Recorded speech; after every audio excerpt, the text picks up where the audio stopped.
Ah, it seems that you have awoken. I didn't think you would. Not after what you've been through. And I found you lying here deep in a forest, in your own pool of your own making. And in that, I mean blood. Turns out you had an arrow in you. It was by the side of your torso. But you can rest safely. And I ripped it out. I put some pressure on it and soothe the wound back together. You're welcome. Something that's not quite right here. I see confusion in your eyes. You don't understand what's going on. Well, if it were not for the Night Mother, then neither would I. It's a shame, but I cannot help you in that regard. She knows the truth, but she means for you to figure it out for yourself, as I'm sure you in time will. You don't remember anything? Do you know who you are? No? Can you see how many fingers I am holding up? No, wait. Don't open your eyes.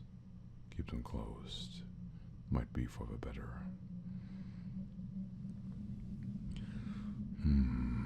The situation might be more dire than I had gathered. No matter. There's nothing we can do about that, now can we?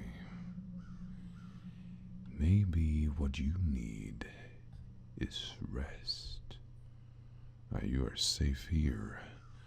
The men who hunted you are lost in the woods, and soon the hunters will turn out to be the hunted.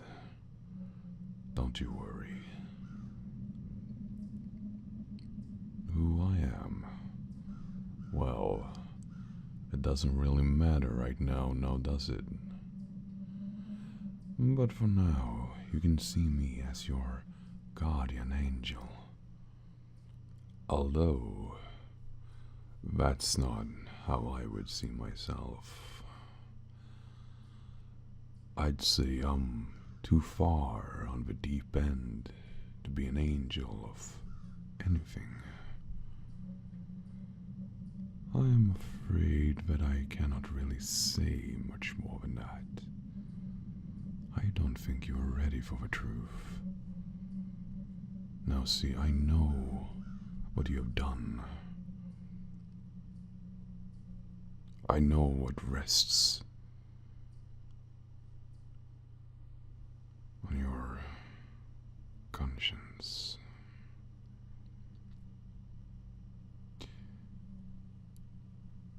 But you had no other choice, now did you? As much as it hurts to say it, you are not one of my kind.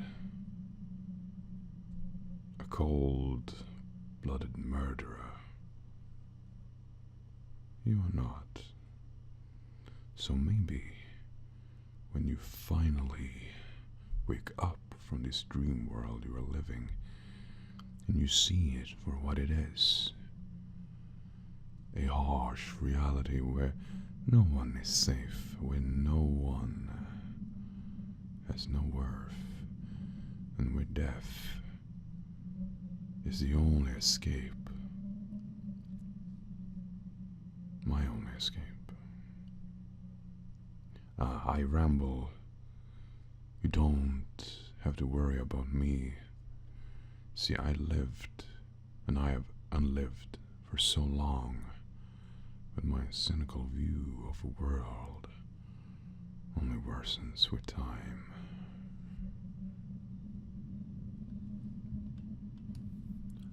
I've wandered these woods for a long time. Many old souls come here to finally leave this place. But it seems that I cannot. It doesn't let me. My conscience is too heavy. The lives that I've taken, they urge that I should be kept out. So, from one wounded soul to another, let's make them regret their actions. But before we do that, I see that you are in need of more medical attention. I did what I could, but the wound isn't healing. Well,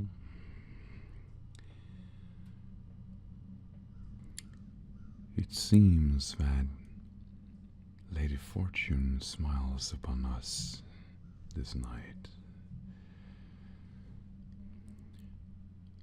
These woods have a countless amount of magical ingredients, enough for us to make you whole again. And these stones I can use as a mortar and pestle to grind the materials into a nice little paste that I'm then gonna rub on you.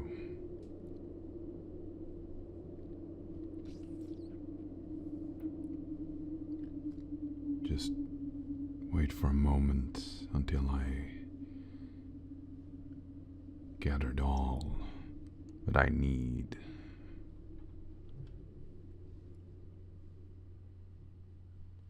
Close your eyes. It seems that the winds are calm this night, and one would think that the resting souls would be awake by now. But maybe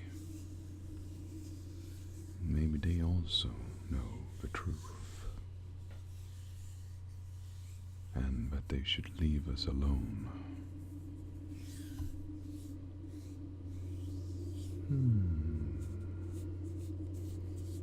While we wait, have you heard the tale of Matthew Bellamont and the great treachery of Jadenhall?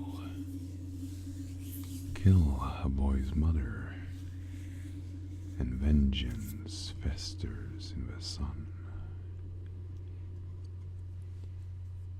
Matthew, once known to me only as a prominent member of a Black Hand, he had more wrath and anger than I previously thought. The boy grew up in Anvil as the lone child of two struggling parents, slaving away while trying to make ends meet. Because of such circumstances, Matthew was left to his own devices most of the time, which was unfortunate. But Matthew made do by reading books loaned to him by the Mages Guild and the Temple of Dibella, and he was exploring the forests around the city, and he was also capturing bugs. The books he loaned were of all the subjects that interested him: religion, and about Daedra, the Initiate's medicine book. There was magical tomes that he had yet to understand. Sometimes he was even able to get detective novels by scrapping up enough coins to haggle with the bookstore owner. The owner were mostly encouraging of this, seeing that this boy enjoyed reading at such an early age, but also the literature business in Anvil were at a historical low due to certain industries being promoted over others. When the influx of Nordic migration a couple of years earlier happened. You see, the Nords are a stoic, but I also find them a small-minded people. The ideal life for a Nord is either at sea, standing heroically against the harsh winds, or a peaceful life in the woods of Skyrim, working a lumber mill, or making fine and durable axes for their jarls and their wars. But in Skyrim, there is no Mages Guild. They revere a warrior god, so a book to a Nord would not be more significant than a piece of wood to throw in your fire.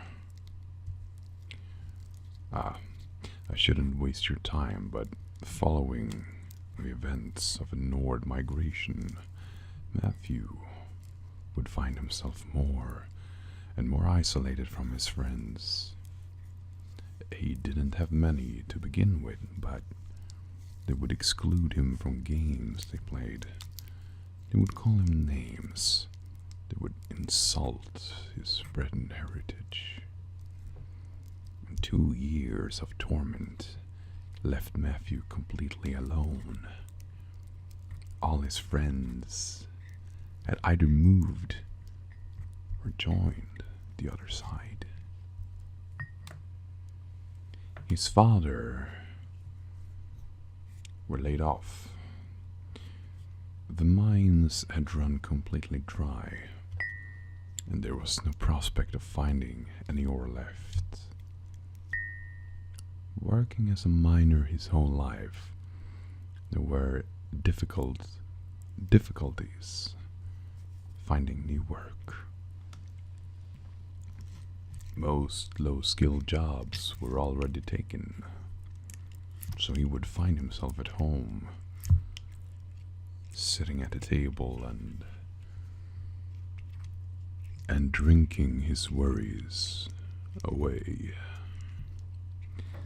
He started complaining whenever Matthew was home. It really didn't matter what it was. His father would point it out, and he would shout at his son. It got to the point where Matthew couldn't stay at home because of how abusive his father became. He then spent most of his time outside, reading He would throw rocks against the water and reflecting while observing how the sunset gradually painted the world in orange. To Matthew, the lighthouse in the distance looked like a light in the dark, a resistance against everything that hated him. So after the sun had set, he would come home, his father asleep, with his head on the side of a table, one hand grabbing the bottle, and the other one hanging off. Still, his mother would be exhausted. She worked 10 hours a day, and then she had to work the home into shape. So when Matthew came home, she was knitting a scarf for him. See, the cold winds of the coast had already begun to depart, and they were sending their greetings towards Anvil. She would then sit by his side, caressing his hair while he drifted off to sleep. But his sleep were often not peaceful. He would wake up in the middle of the night due to nightmares in a cold sweat. Actually, they were not nightmares. They were visions. And somehow, Matthew knew this. Matthew dreamed that his father became insane, and he went on a murder spree. And in the dreams, Matthew would also wake up from sleep, and he would be addressed, thinking that everything was as it should be. Sitting up, he would find his father in a crouched position besides the table, while slowly turning his head towards Matthew, while his eyes were wide open, frothing at the mouth, and showing the most insidious grin. He then moved his head a little bit so you could see what lay behind him. And it wasn't quite clear, but from what he gathered, the remains of his dearly beloved mother. And then he would wake up.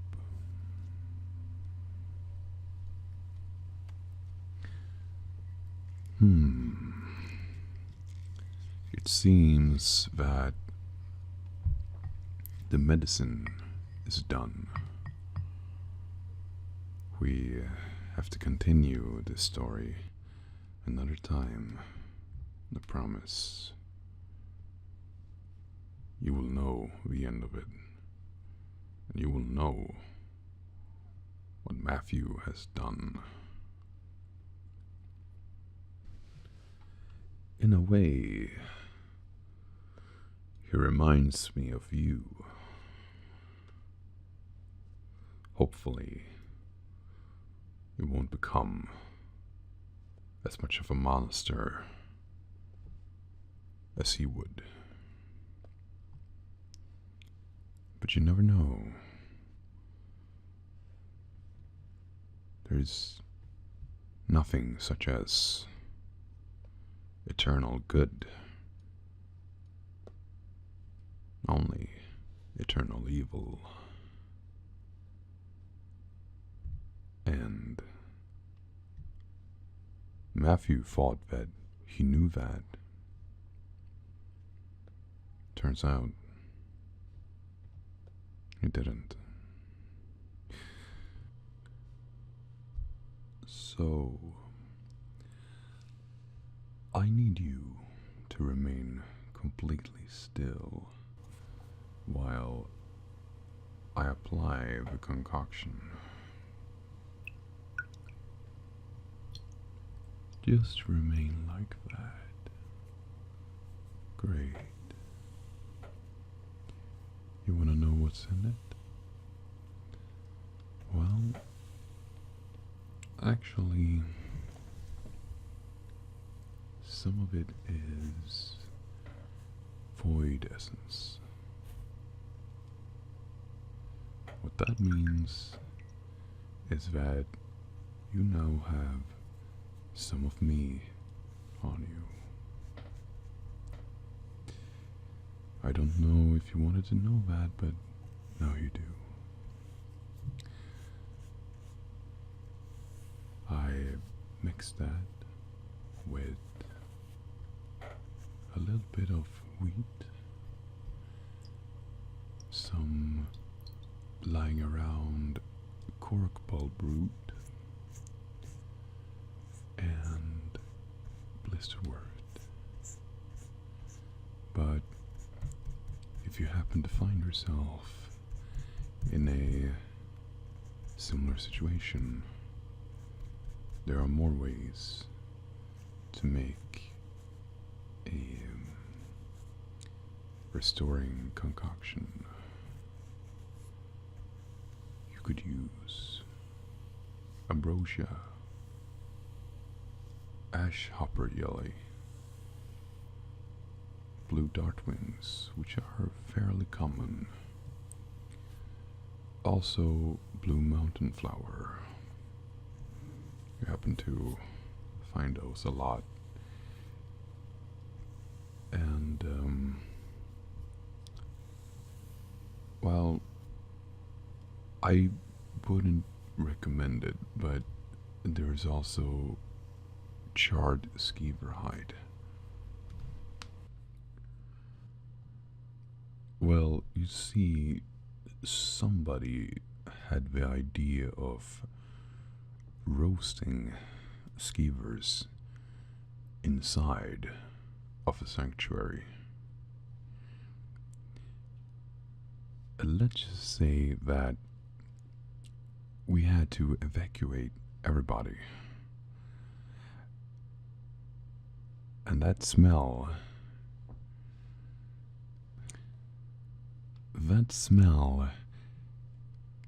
has haunted me more than these ghosts ever will. It was awful. But if that's what you got, you can also use a Daedra heart. But Daedras are hard to come by. And if you find one, well, let's just say either you got the Daedra's heart or he got yours. If you're not ready, stay away. Well, there are more, but for now, I think you're safe.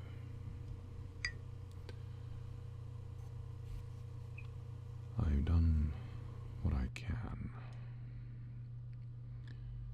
and I'm gonna let you drift off to sleep once again.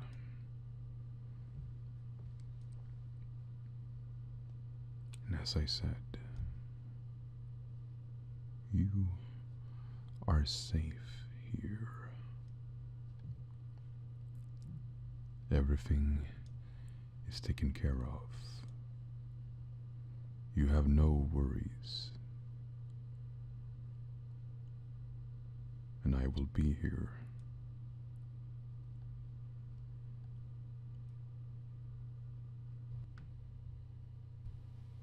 Now rest.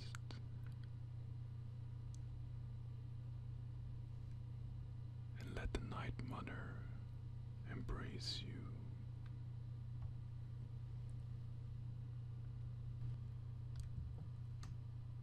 And I bid you